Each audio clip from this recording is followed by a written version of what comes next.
Welcome, I am your host, and this is the Unanswered Questions Podcast.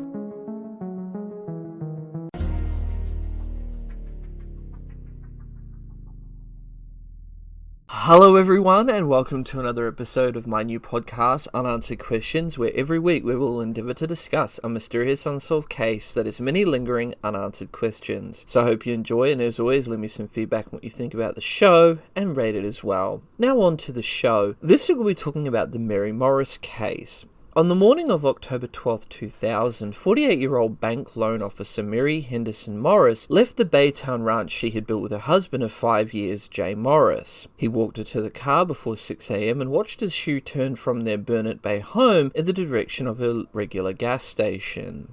Jay Morris presumed she would stop and proceed to her job of 15 years at the Chase Bank at the Catty Freeway in Campbell and Spring Valley. That day, he made several calls to his wife, with whom he spoke several times a day, but each time he got her voicemail. Mary Henderson Morris's supervisor called the house after 2 p.m. asking for her. The supervisor did not identify herself, so Jay Morris simply said his wife was at work. When Mary had not called me back, I did not think it made any sense, he said. He eventually called Chase and was told his wife had never shown up. So I called the supervisor and found out she wasn't at work.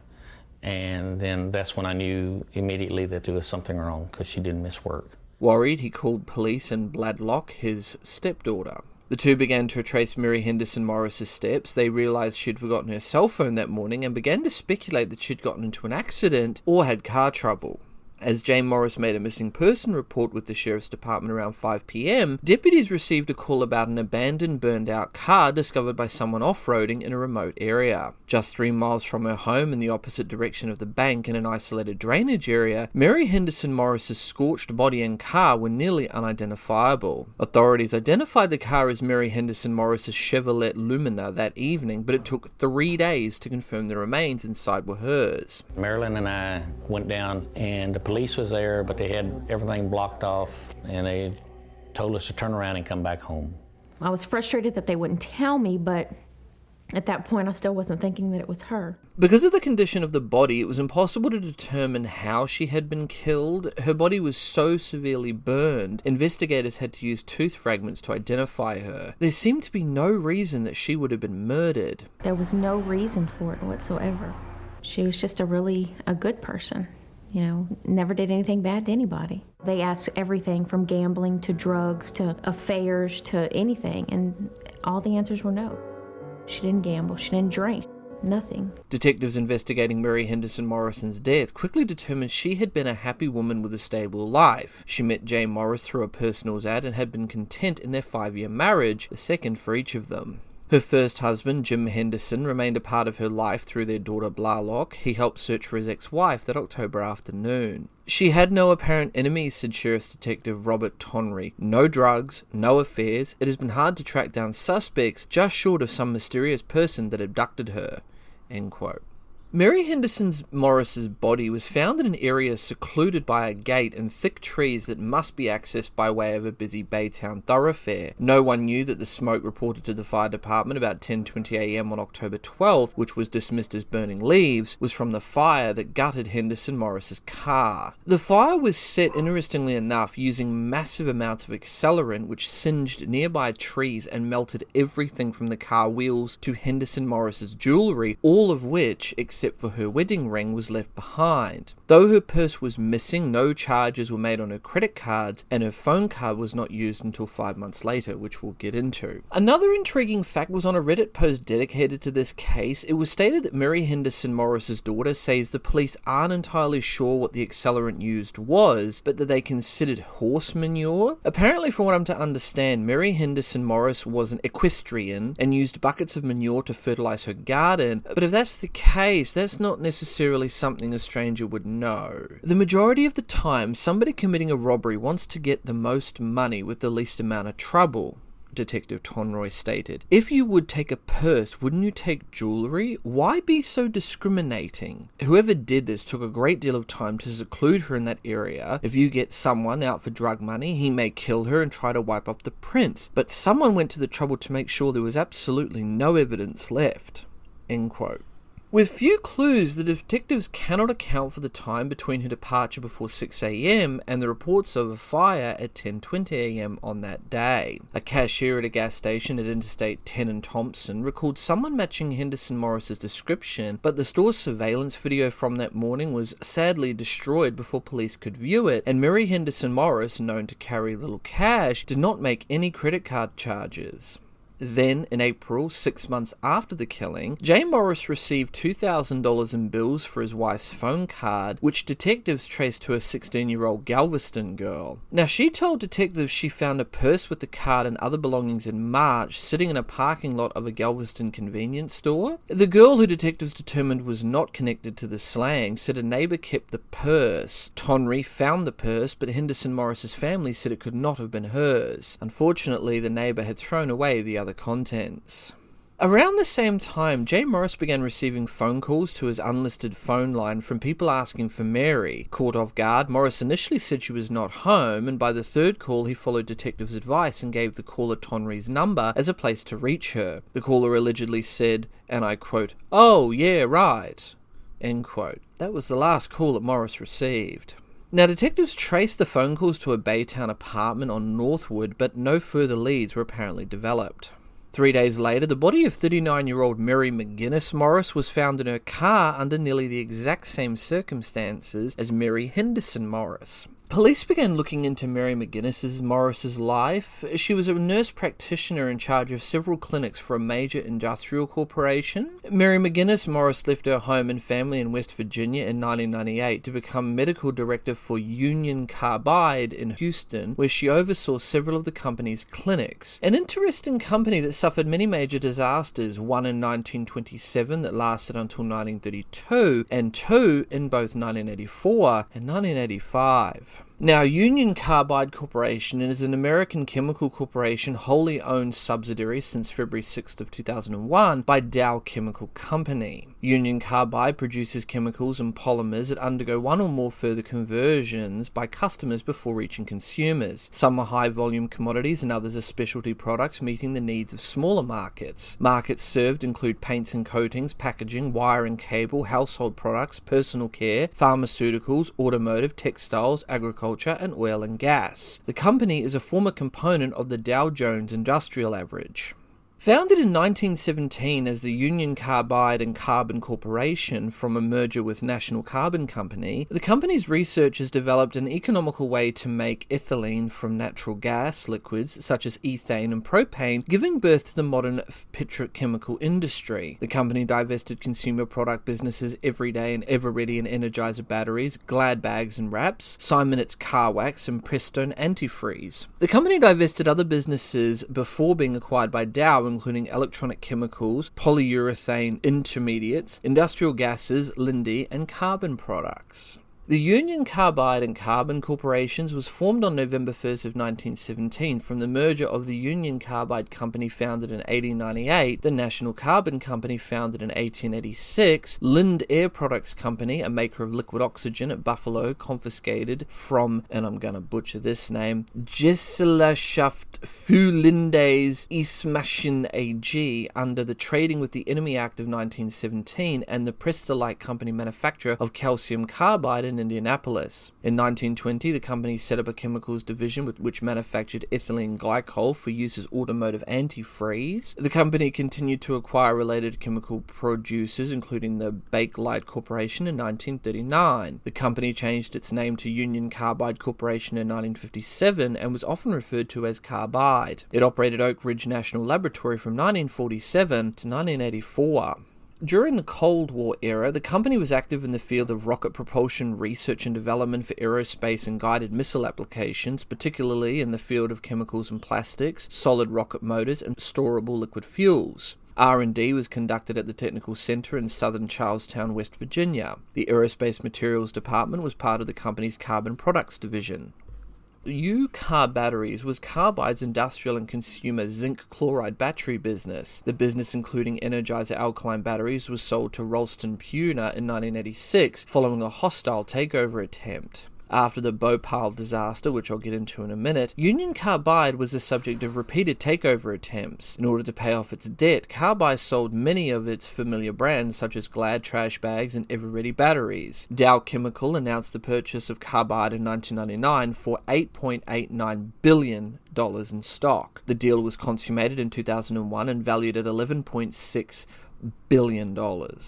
Now we're going to get into three of the biggest disasters this company suffered. First, we'll start with the Hawk's Nest tunnel disaster. Now, the Hawk's Nest tunnel disaster took place between 1927 and 1932 in a West Virginia tunnel project led by Union Carbide. During the construction of the tunnel, workers found the mineral silica and were asked to mine it for use in electroprocessing steel. The workers were not given masks or breathing equipment to use while mining. Due to silica dust exposure, many workers developed silicosis, a debilitating lung disease. According to a marker on site, there were 109 admitted deaths. A congressional hearing placed the death toll at 476. Now we get into the asbestos mining and Caldria brand fibers. In the early 1960s, Union Carbide Corporation began mining a newly identified outcrop of chrysotile asbestos fibers near King City and New Indra, California. These fibers were sold under the brand name Caldria, a combination of Cal and Indria, and sold in large quantities for a variety of purposes, including addition into joint compound or drywall accessory products. Union Carbide sold the mine to its employees under the name KCAC, King City Asbestos Mine, in the late 1980s, but it only operated for a few more years. Then we get into the 1984 Bhopal disaster. Union Carbide India Limited, owned by Union Carbide at 50.9% and in Indian investors at 49.1%, operated a pesticide plant in the Indian city of Bhopal. I really apologize if I get that name wrong. Around midnight on the 3rd of December 1984, methyl isocyanate MIC gas was accidentally released from the plant, exposing more than 500,000 people to mic and other chemicals. The main reason was the poorly managed safety procedures, which were either malfunctioning or not working and weren't repaired in order to cut costs. The government of Madhya Pradesh, I really apologize if I get that name wrong, confirmed a total of 16,000 deaths related to the gas release. It left an estimated 40,000 individuals permanently disabled, maimed, or suffering from serious illness, making it one of the world's worst industrial disasters. In 1982, Carbide's auditors warned of a possible runaway reaction. Carbide insisted the accident was an act of sabotage by a rogue worker. Union Carbide was sued by the government of India and agreed to an out-of-court settlement of US $470 million in 1989. The plant site has not yet been cleaned up. Warren Anderson, CEO at the time of the disaster, refused to answer to homicide charges and remained a fugitive from India's courts. The US denied several extradition requests, and Anderson died on the 29th of September 2014 in Florida. 7 UCC employees were convicted of criminal negligence in 2010 and fined $2,000 each.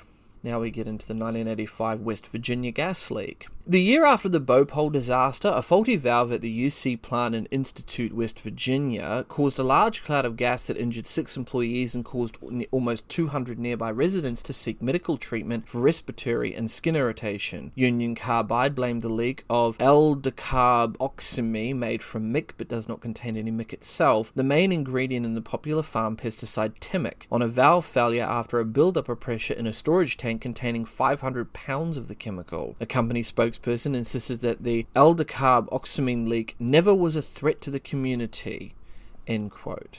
Which I don't believe. I mean, look, you had nearly 200, you injured 6 employees and you caused almost nearly 200 residents to seek medical treatment and respiratory and skin irritation, and you're going to say that this leak was never a threat to the community? What a load of crap that was. A company spokesperson wants to say that it was never was a threat to the community, but yet you've got 200 people that were affected, and you had a faulty pressure valve, and you want to say, oh, well, this stuff is actually a main ingredient in a popular farm pesticide, but then you want to say that it was never a threat to the community? Really? Like, you're dealing with chemicals that are used in pesticides, and you want to come out and say, oh, wow, this stuff was never a threat to the community. But yet 6 employees were injured and nearly 200 residents had to seek medical treatment for respiratory and skin irritation, and you want to say that those 200 people were not threatened in any way with this gas cloud that was released. What a load of crap.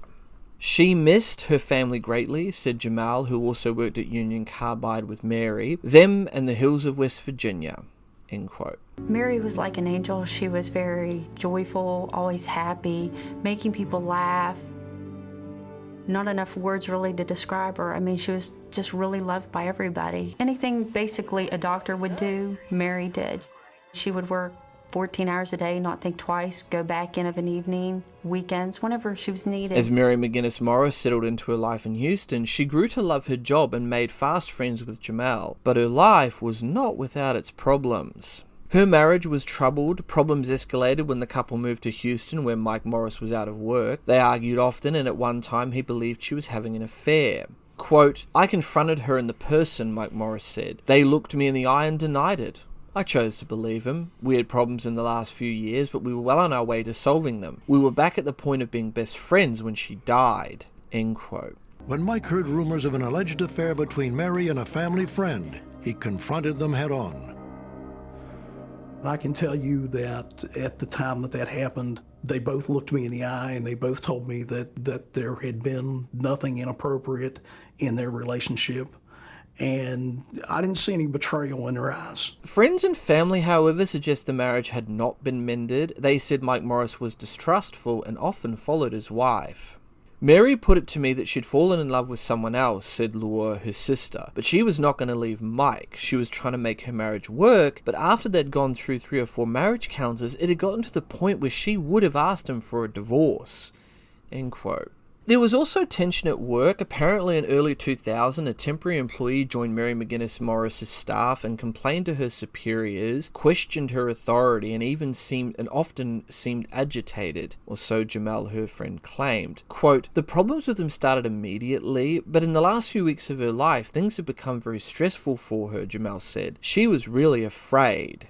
End quote. She told me that she was afraid of this person that she worked with, and I said, "Do you really think he could hurt you?" And she said, "Yes, I do, and I think he could do worse." Now, this co-worker, Dawn Young of Kemmer, denied any involvement in Mary McGinnis Morris's death, but declined to elaborate in an interview. He said he is prohibited by a court order sought by Union Carbide from speaking about the case. I'm sorry if I get that name wrong. Mary McGinnis Morris began carrying a gun about 2 weeks before she was killed. She made a phone call to me on her way home, and I could tell that she was shaken. Okay, baby. What's going on? Honey, this whole thing is really out of control. She got home and she asked me if I would provide her with a gun to carry with her for her own protection. She asked me to go over the handling and use of the gun. When we were finished, she asked me to place the gun in her car under the driver's seat. Then, the Thursday before she was killed, Mary McGinnis Morris found a disturbing note on a desktop calendar at her Clear Lake clinic. It said, and I quote, "Death to her," end quote. Her office was also in disarray and photos had been turned over. She found things out of place on her desk, pictures turned to face the wrong direction. On his desk was written the words "death to her," which she assumed was written about her. She told her superiors, who advised her to stay home that Friday, and later that day Young returned to the office to make sure his time card had been signed. He made a scene and was asked not to return. He was banging on the windows asking for Mary, Jamal said. He had to be escorted out. End quote. She had a co-worker doing everything in his power to wreck her career, and a husband with whom she had a bad relationship, Detective Coleman said, who later investigated the case. She had a $500,000 life insurance policy on her as well. End quote. 3 days after the incident, she met her friend Lori Gamel at the clinic to give her an allergy shot. According to Lori, she seemed fine. She claimed that she was going to stay a few more hours at the clinic, run a few errands, and then go home and make dinner. Mary seemed fine that Sunday, and we chatted a little bit about her making dinner for the family, and she had a couple of errands to do, and she was only going to stay a couple of hours, and then she was going to go home. Later that afternoon, she made an alarming phone call to Lori. Quote, "She said, 'There is someone here who's giving me the creeps.' She said it matter-of-factly. She did not sound scared. She was aware that she was uncomfortable and was gonna head home." End quote. She said that she was going to return to work, sign off her computer, and head home. When she was in the drugstore, she saw somebody that gave her the creeps. She said, I'm just going to run across the bridge and turn off my computer and sign out of the building and go home. 12 minutes later, she made a frantic 911 call. Now, during the call, she was apparently abducted and attacked by an assailant. We're not releasing the content of the tape. It covers the attack that happened to Mary, and anybody that's ever heard that tape has just had their blood chilled listening to it. It's a very chilling, disturbing call. In a call to Jamal, Mary McGinnis Morris said she may have recognized the person who made her nervous. Quote, she said she thought she'd met this person through the person at work she was having problems with, Jamal said, end quote. Though the employee gave Mary McGinnis Morris trouble, he had been to her home for a party, Coleman said. She and Mike Morris had also attended a party that the employee had thrown. Quote, he was not excluded from company events, Detective Coleman said. They all knew each other. They had been out together, end quote. When Mary McGinnis Morris did not come home that evening, her husband of 17 years, Mike Morris, reported her missing to police, friends, and family. The next morning, a wreckage driver found her body with a single gunshot wound to the head in her company car, a 2000 Dodge Intrepid, on West Little York near the Eckhart in the opposite direction of her workplace. The medical examiner determined that she had been beaten and shot to death, and the killer had tried to stage the scene to make it look like a suicide. Quote, it had the appearance of a suicide, said Detective Coleman of the Sheriff's Department. There was physical evidence that suggested it couldn't be, end quote. Mary McGinnis Morris was killed with a gun registered to Mike Morris that she had been carrying. Its placement could indicate it was suicide, but there was clear evidence of a struggle. She was severely beaten and may have been gagged. Detectives found blood on the passenger door, which was left open, and the keys were outside the car. Friends and family acknowledged Mary McGinnis Morris began to carry a gun because of problems at work, but some offered conflicting reports about whether she had stopped. Mike told us she was carrying the gun up until her death, but a friend and co-worker said she was going to quit carrying it, Coleman said. How would someone know she had a gun in her car? If she'd been killed by just anyone with a gun, that would be one thing, but she was killed with the family gun, end quote. Mary McGinnis Morris's car had doors that locked when the car was put into gear, suggesting that the person who attacked her had access to the car. Quote, she did not let anybody in, Detective Coleman said. It appeared it was somebody who would have been able to get into the locked car, end quote. Mary McGinnis Morris was not robbed. The only item Mike Morris reported missing was a ring she was known to wear. There's an interesting side note about that ring that no one has ever gotten to the bottom of, although various people have tried. Months after the killing, a friend of the family who was having dinner with Mike Morris noticed that his 16-year-old daughter Katie was wearing the ring. The Morrises told the friend they had found it, and the friend later told Coleman. To my knowledge, it is unclear whether this information was really investigated by the police, given the fact that Mike refused to let his daughter be interviewed by the police for some 2 months, as stated by Coleman. Police suspected both the co-worker and her husband Mike. Mike claimed that he was at the movies with his daughter at the time of the murder. However, he refused to take a polygraph and would not let his daughter be interviewed by police for 2 months, as stated by Coleman. He also hired an attorney shortly after the murder took place. Investigators learned that Mike and Mary were having problems with their marriage as well. Quote, we have not been able to eliminate these people as suspects. The problem with this one is a lack of cooperation by the people closest to her. We didn't have access to her daughter for 2 months, and her husband has not helped out. End quote. He wouldn't meet with us without an attorney. Witnesses don't need attorneys. Suspects generally have attorneys. Mike Morris says he was simply following the advice of some trusted friends. Several of these people suggested that I take an attorney with me, not because I had anything to hide, but just to have somebody with me that was familiar with the procedures.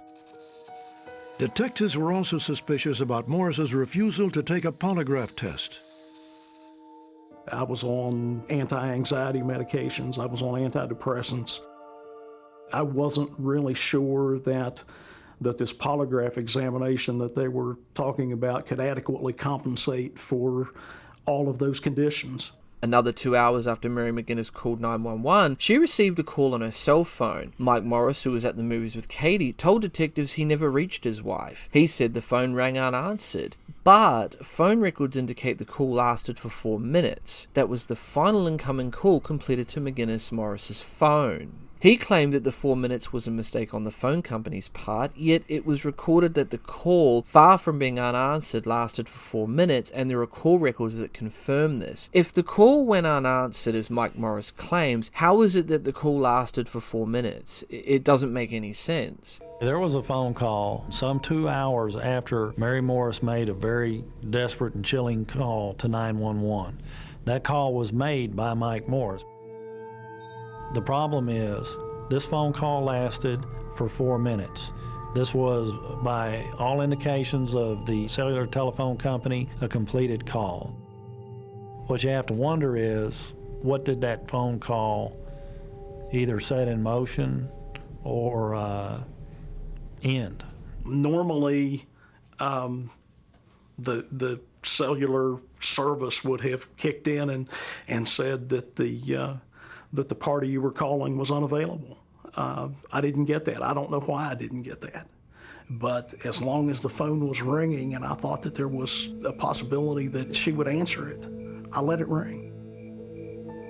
But if the call went unanswered, detectives questioned why it showed up on Mary's cell phone bill. I don't accept that Mike made this phone call and that the phone rang for 4 minutes. It's not possible. The question is, who answered the phone on the other end? That's what the big question is. And what did they talk about for the 4 minutes? Some suspect that due to the similarities in the two cases, a contract may have been put on Mary McGinnis Morris's life, but that the killer accidentally killed Mary Henderson Morris and then later corrected his mistake. This theory was supported by a caller to a Houston newspaper who said that they'd gotten the wrong Mary Morris the first time. A call came into the Houston Chronicle, and I verified this with somebody at the Chronicle. Between the time the first Mary Morris was killed and the time my friend was killed, saying something to the effect that they got the wrong Mary Morris the first time. Further supporting this is that the two Marys lived in close proximity and were similar in appearance, which is true. If you look at the photos online, they do look very similar. However, the investigators claim that they have no evidence to support the theory and believe that the murders may have just been a coincidence. Well, with the remoteness of the location where the victim was found, as well as the effort that was taken to, destroy the evidence and the vehicle, that would be consistent, with a, contract killing. But with the background of the victim, that doesn't seem likely. That the first Mary Morris was a mistake. It was a missed hit, a botched hit, something like that. There's not anything that we found that would support that. The victims' families, however, are certain that the cases are not coincidental. I agree as well. The astronomical odds that two Mary Morrises was killed 3 days apart, very similar in looks, to me that's what it is, astronomical if they're not connected. I can't help but think they have to be related.